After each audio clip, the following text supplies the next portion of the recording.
Hey everyone, welcome back to yet another episode of Party of Two. My name is Tony Shu, founder, CEO of DoorDash.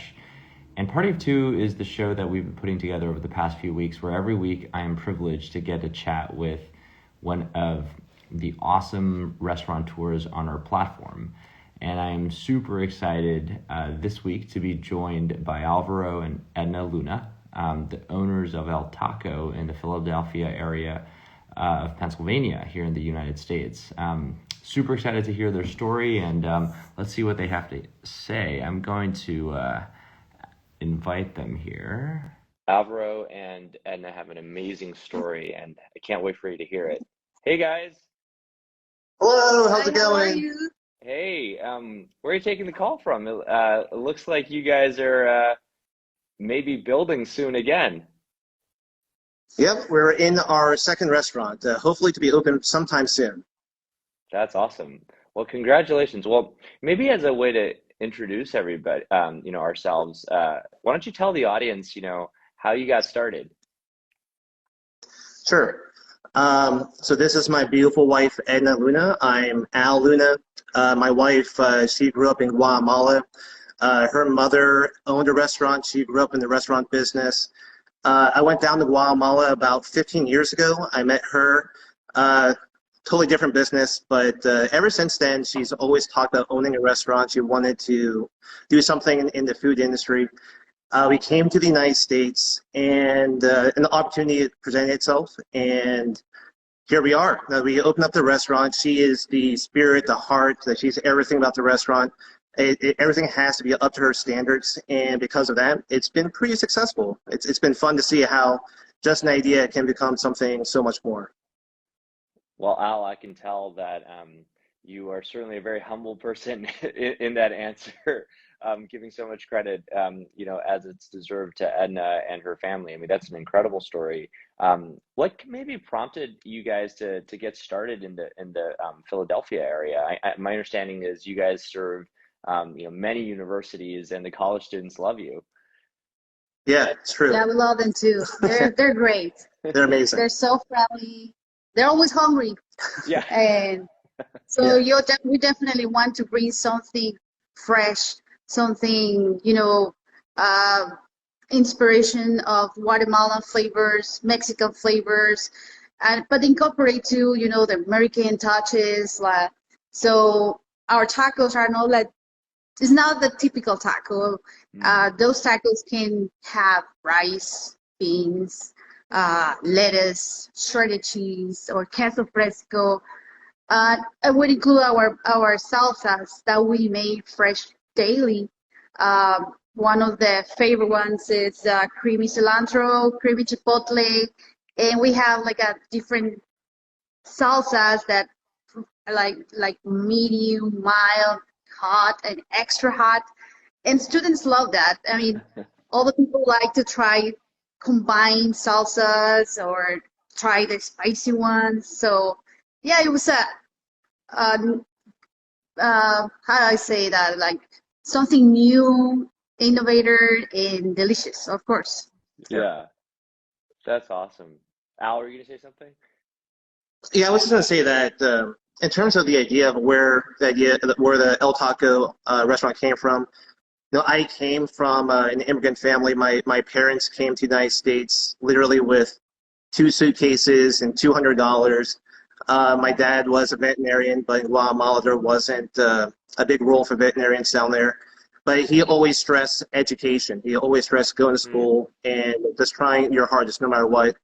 Ended up doing really well in high school. I got into the University of Pennsylvania, awesome. and I love this place. My sister went here, our brother Great. went here. We are a big UPenn family, and so when we were thinking about starting a restaurant, honestly, Edna is absolutely incredible. She's so passionate about food. And then we found a place near University of Pennsylvania's campus to start a restaurant. Mm. It seemed like the stars aligned, and we decided to start this journey. That's amazing. Well, we have so much in common, eh?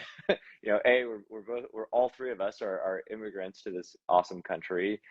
B, we all Absolutely. had a hand in our in the restaurant industry at a very young age. And C, I think Yes. we're all products of education. You know, my dad got his graduate degree. It's actually why we came to the United States from China at the University of Illinois. And so I always have, you know, deep admiration for where I grew up. And it's awesome to see that you're giving back to the community in which raised you. So that's super exciting. That's awesome for telling us, you know, the And story I'd of love to see too that the idea that supporting immigrants is a part of the way that you run DoorDash. I mean, that was one of our first introductions to DoorDash was your Kitchens with Immigrants program. yeah. And we applied for it and that we got into it. The idea that you are not only a platform for delivery, but you're trying to support these different types of restaurants, especially restaurants who are run by immigrants. It's a fantastic platform. So we want to thank you for that Yeah, as well. thank you.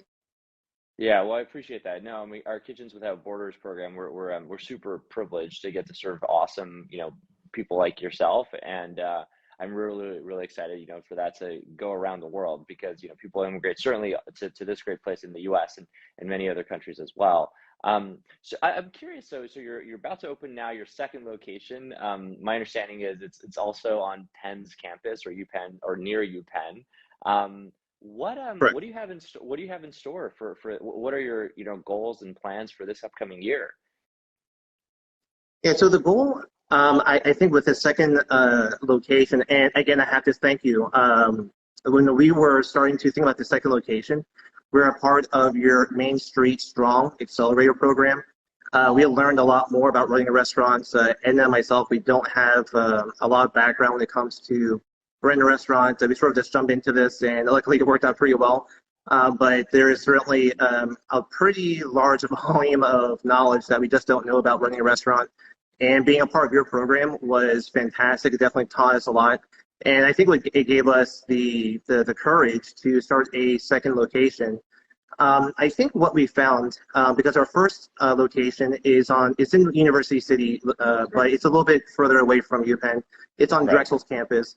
The reception from Drexel has been absolutely fantastic, going from the students to the administrative staff, the local community. There is a police station that's very nearby.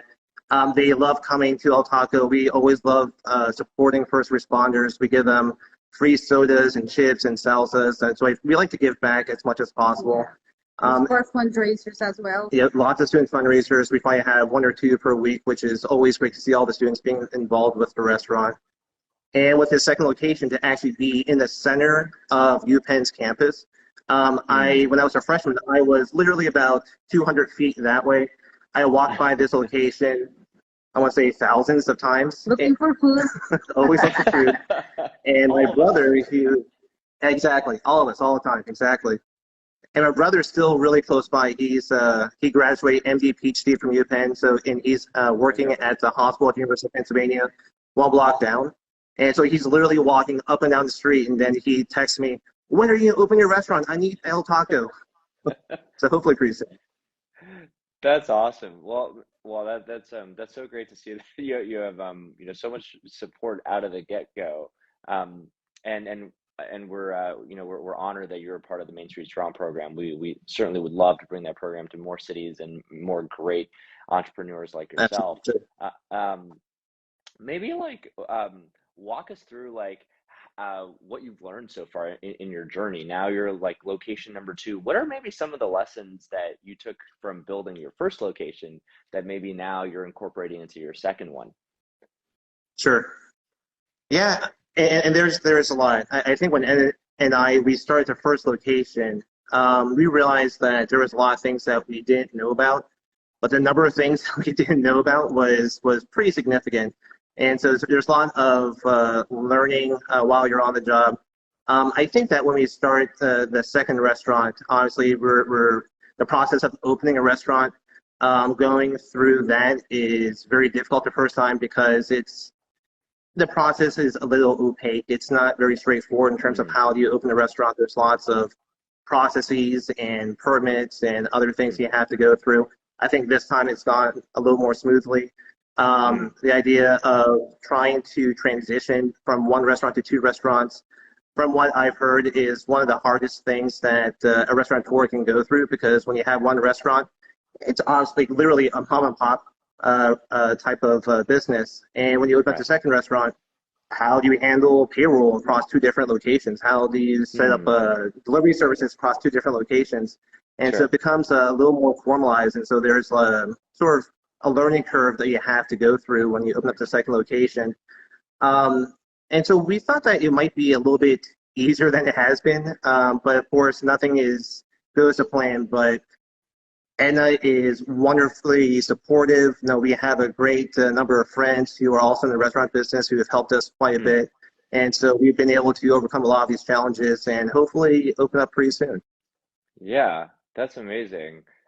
Edna, what maybe excites you the most about this new location?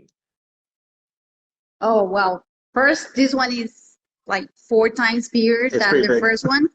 Wow. Um, yeah, so we're going to have plenty room for some ideas that I have in mind.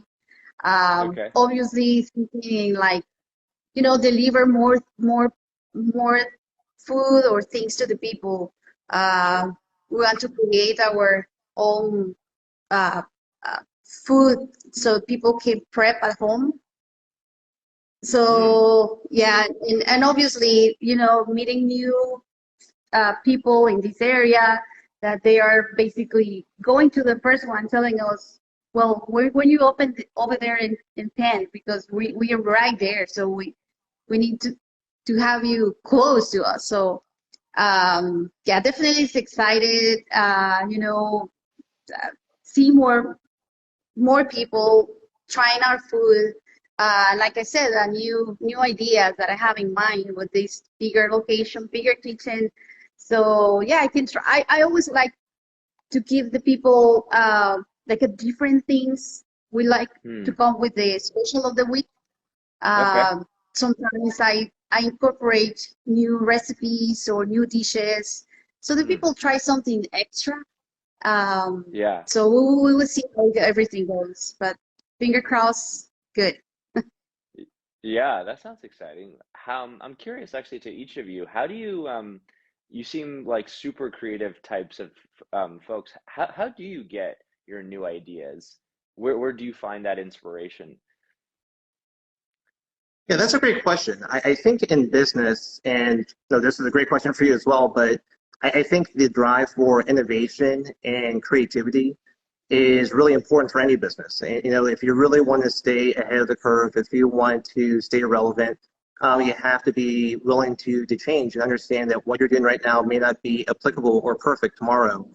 And I think that we're always open to change. No, Ed and I have always said, even before we opened the first restaurant, every time we have a bad review, that's an opportunity to learn and do something Hmm. better. And so whenever we get feedback from whether it be a bad review or someone who comes into the restaurant or someone who's very passionate about our food, we get feedback from all over it, and we try to take that to heart. We try to see whether we can become better at what we do from that feedback.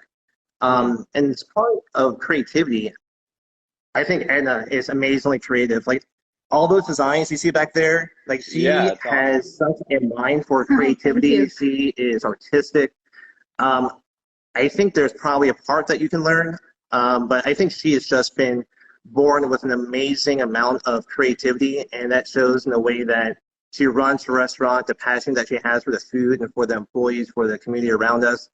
Hmm. She's willing to try different types of food and still put it out there. We have always some people that we love trying out new dishes, and so we invite them to come in. It's like, what do you think? And it's free food, but they have to tell us their real feedback. Is it Yeah. good? Is it not good? What makes it different? Is there anything we can do better? And so we're always trying to go through that process, and it's an iterative process. And so I think that as long as you're not trying to stay the same, I think that's really a good lead for developing innovation. Absolutely. Okay, one final question for me. What's your favorite dish on the menu, or what's your favorite item that you could eat, every day or every week? Yeah, I think before we started all talking, like one of my favorite dishes was just a burrito, and a burrito is not truly authentic Mexican food. Yeah. I think a lot of people think it is, but it's not. But it's delicious. Like it's fantastic. And so I asked Edna, can you make me a perfect burrito?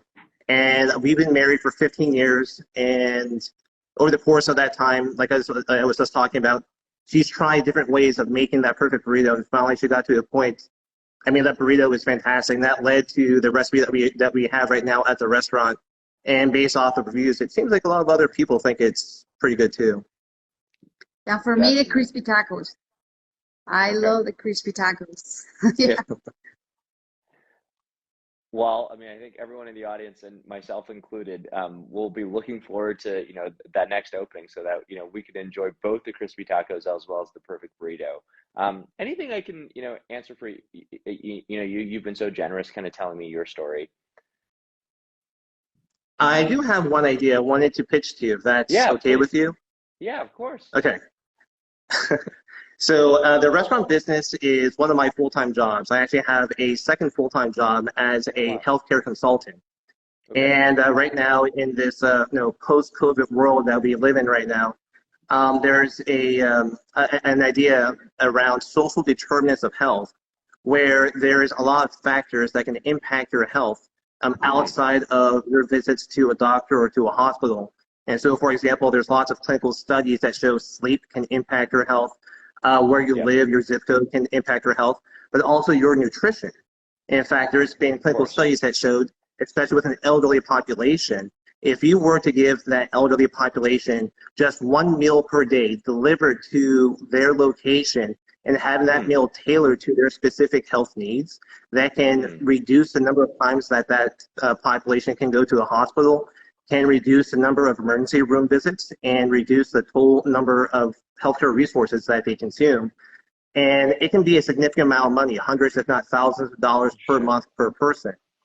And so my idea is, if El Taco could partner, for example, with a nutritionist, start to develop truly health food tailored to a population, it would be possible to partner with someone like DoorDash. I think the DoorDash platform is very progressive. I think it's very tied to lots of other restaurants. It's a platform that doctors, for example, could potentially go into when they're talking to a patient that has specific dietary needs.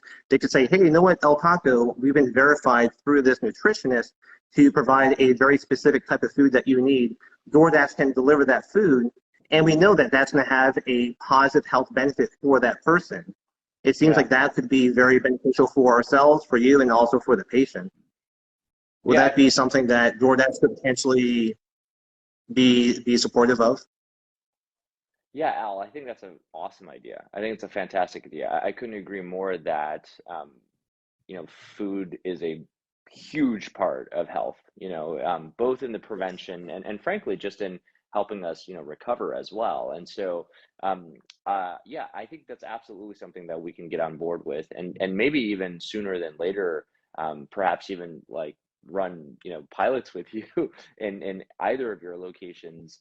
Because and I guess even your brother, you said, was a physician, maybe we could even have more parts of the family be involved. But I think but in seriousness, I do think that this is something that we can actually promote fairly quickly and experiment to see if it might work, because I think the general thesis is totally spot on, and I think that I think that especially if it may not it may not like be something that overnight reaches everyone, but at the same time I think it's something that people, if they're aware of it, I think they're going to choose health. Everyone's going to want to choose their own health if they understood, I think, some of the implications of food and other things. And so I think absolutely that's something we can partner on. That's incredible to hear. Yeah, I spoke with my brother. He's all on board. He's over at the Hospital University of Pennsylvania. They're a very progressive, innovative center. Maybe they could be a partner as well. He knows nutritionists, so if we could work with you, I think that we can bring all these things together to really make this happen. So that's incredible to hear that feedback. Yeah, I'll definitely follow up actually right after this conversation with our team, and we'll have somebody follow up. So, well, thank you so much, and Al, I so much appreciate not only this conversation, but also the partnership that we've built, and I look forward to building it, for many, many years to come. Likewise, absolutely. Hopefully with location 3, 4, and all the other ones after that one too.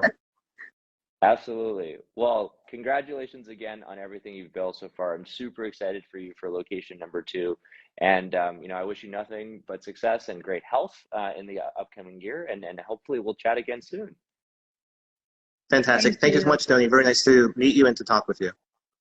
Absolutely. Okay. All right. Well, thanks everybody. There you have it, for another episode of Party of Two. And we'll be back next week, 10 a.m. Pacific time on Monday to chat with another awesome entrepreneur. Thanks, everyone. Have a great week.